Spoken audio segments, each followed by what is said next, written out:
二手市場續以蝕讓成交為主。觀塘半新樓海匯一伙兩房連多用途房單位，最新以962萬元蝕估，原業主持貨6年多轉手，賬面蝕392萬元或近29%離場。另屋苑至今暫錄26宗蝕讓，最勁一宗輸逾3成半。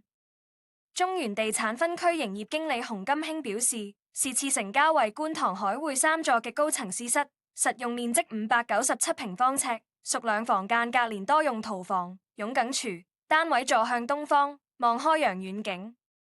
原業主最初以998萬元叫價，中劈價36萬元或4%，以962萬元易手，尺價16,114元。